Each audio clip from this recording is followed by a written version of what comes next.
What up, everyone? I want to talk about the elephant in the room,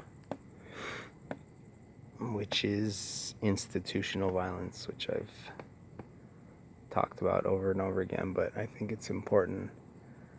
So the elephant in the room is justified violence, which comes from large institutions, mostly from governments, and they're the enforcers of man's system of justice, of the laws, both domestically, internationally, but where does that stem from? And where do all of the ills? So there's a lot of knowledge going around now on the internet. A lot of people are waking up to a lot of truths about corporations, about governments, about just a lot of bad things that are happening that they never knew about before. Things that they're waking up to. And there's little movements of this, of GMOs, of vaccines, of this, and a lot of different things coming up. And that's good. It's good to create awareness. But if you dig deeper, what is the cause of all of this? Like, how can we change society as a whole? If you get rid of GMOs, will it get rid of all the other ills? And the answer is no. GMOs is just one small segment of different things that are happening on a large scale. And they all stem, it's like the tree, it's culture. Where does culture stem from? It stems from us. It doesn't stem from the corporations or the governments. That's not where culture stems from. It stems from us. And so what are we doing in our lives that's creating this? It's creating this system, this unsustainable system, that where we see violence in these institutions, not only in actual like physical violence, but in many different ways. And it all stems down to the same, your belief systems, how you view the world, what you think is real, and the good and evil thing. It all stems back. That's the seed. That's where the seed's at. So are we uniting or are we dividing? Are our belief systems unifying? Do we believe in a unified whole? Do we believe in a unified mankind, humankind? Is that what we believe in? That we're all one, that we all belong, that we all are on the same boat? Do we believe in this, or do we believe in divisionary type ideologies that only a few, only these few select, only this culture, only that, only the people who do this, only this, and they're all divisionary, and they're survivalistic. Everything divisionary is survivalistic. It's because when you divide, you have to survive from others, right? There's always a threat, internal threat, external threat. Everything's a threat. If you're not unified, you're dividing, and you're surviving.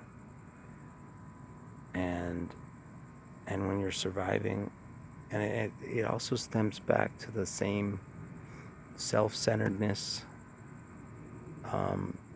seeking power, which all these philosophies they all come, there's one seed that creates this huge tree, and it's power, survivalist, divisionary. All of these philosophies that we're being taught now with more and more frequency are becoming more and more powerful. And on the other side, we have the unitary, the unifying forces, the love forces, the peace forces, the surrender to God forces, the do things with faith. And so having faith in this unifying God of love that we're all a part of, having faith in that is, the key to that surrender to violence. Because once we do that, once you take that giant step, that giant leap towards surrendering,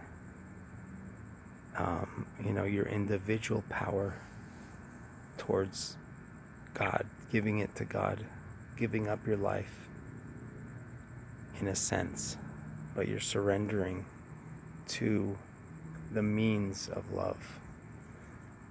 You're making a commitment, you're making a promise towards the means of love, to doing things with love.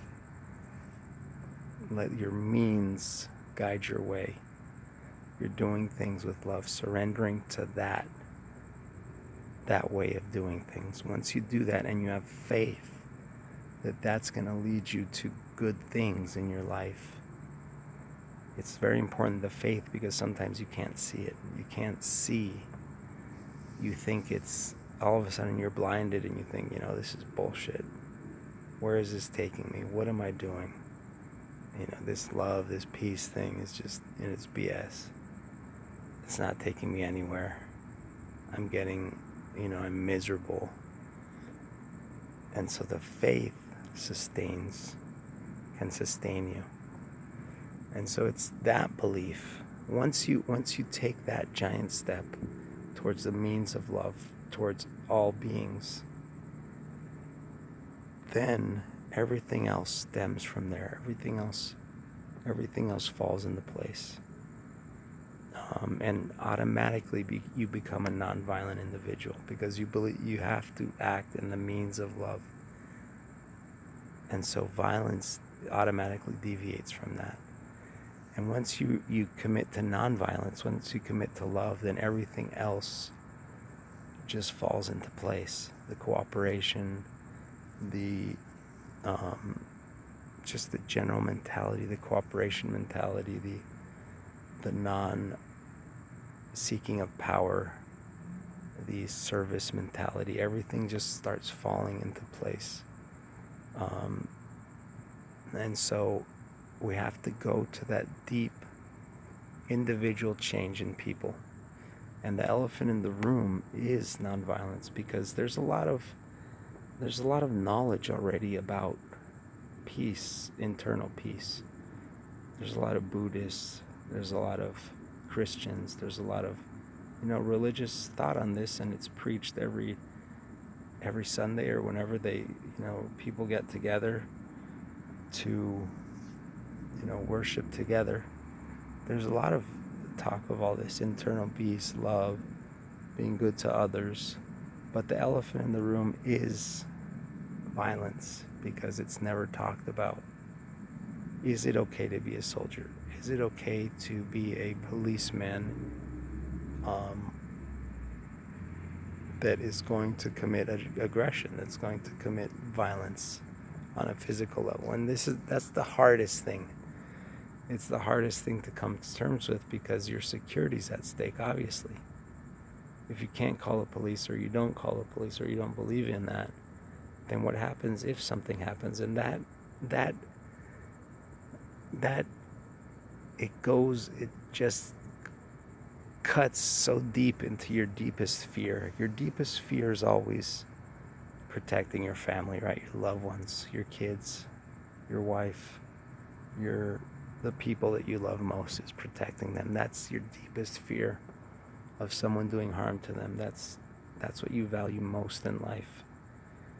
And so that's your deepest and darkest fear is always rooted in that.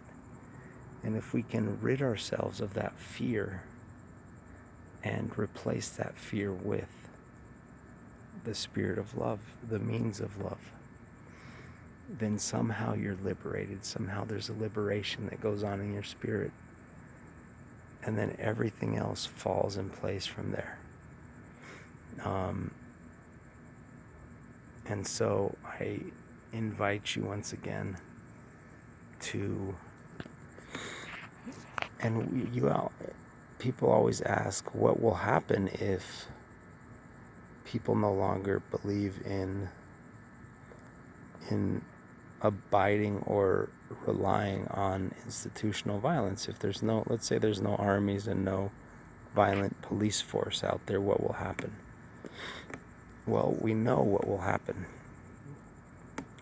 And none of this is going to happen all of a sudden. All of a sudden, armies aren't going to disappear or police forces aren't going to disappear. It's just not going to happen. But as people start relying less and less on violence to protect them or to accomplish what they want,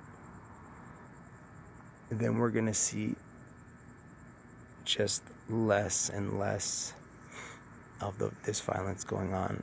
And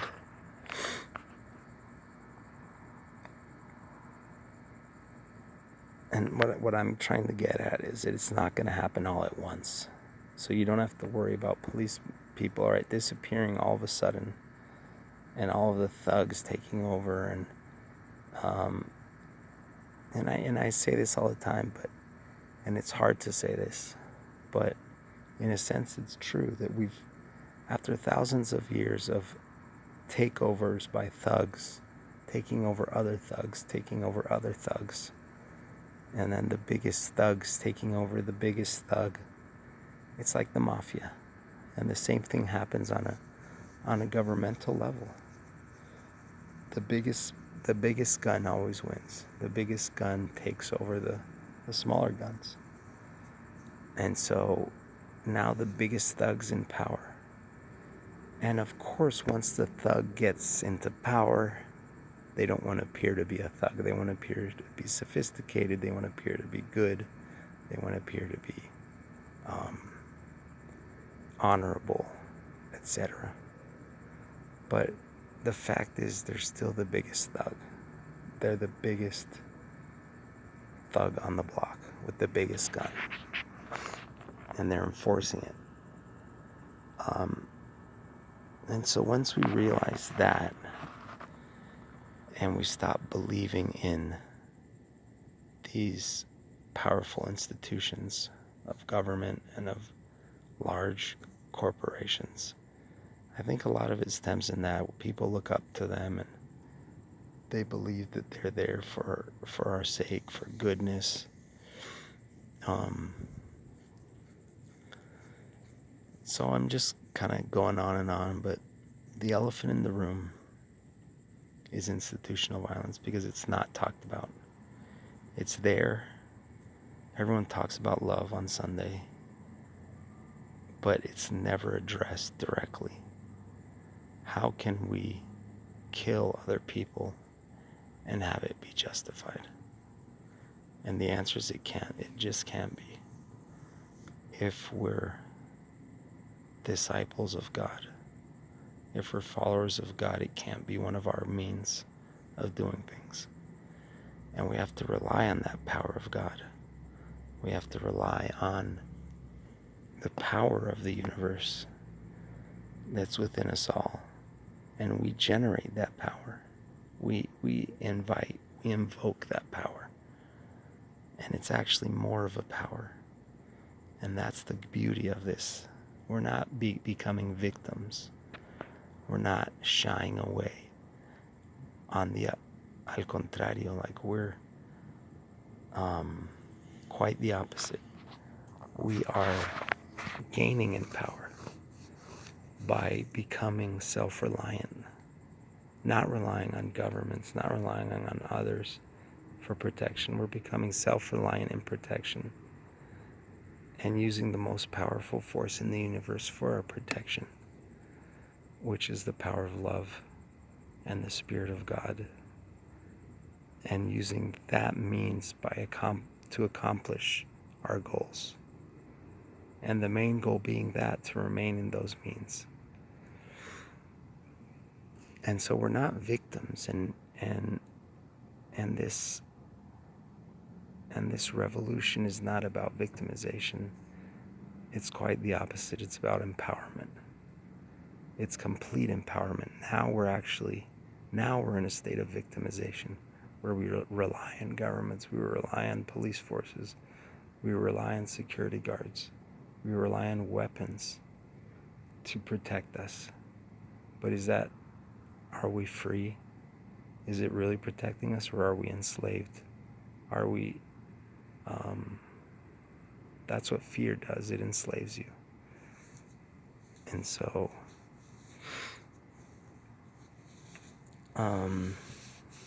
the elephant in the room that no one's talking about is the justification of violence. Can violence be justified? And the answer is no. Now, if we rely on it, it's fine. We're not gonna, the whole movement is not about judging, and it's not about punishment. If you do this, we're gonna punish you, or something bad's gonna happen. Something bad will happen in society, and we see that it's happening. And it's the result of our own actions and of our own beliefs. But we can reverse that. We can change that. And by your beliefs and your convictions, we can change it. It's one person at a time. Each person's belief system gradually changing. And all of the seeds start changing. And as the seeds start changing, the trees are starting to change. Their colors starting to change, and the fruits start to change. And we see small changes in society, and they're going to get bigger and bigger. And so make that jump. Take that jump. Have faith in God, in the unity that binds us all, in love. Have faith. Rely on that. Rely on that force that is at your core, at your essence. Invoke that core to come out. It's waiting for you. And so let's think about the elephant in the room. It's a huge elephant, and no one's addressing it. And the reason why people are not addressing it is because it's your deepest fears. It's your deepest fears come out when you all of a sudden take away that supposed protection that you have, supposedly. And so we don't want to. Most people don't want to go there with their deepest fears, and so they just turn a blind eye, and culture continues with the justified violence. And so let's face our fears. Let's ask in good faith, ask your heart, ask your intuition, ask the universal intelligence, what is the right path? What is the correct means to do things? What is the truth? Seek out the truth, and you'll receive answers. You'll receive answers that are unquestionable. They're very clear. So let's address the elephant in the room. Let's talk about it. Let's not keep it a secret anymore. Later, guys.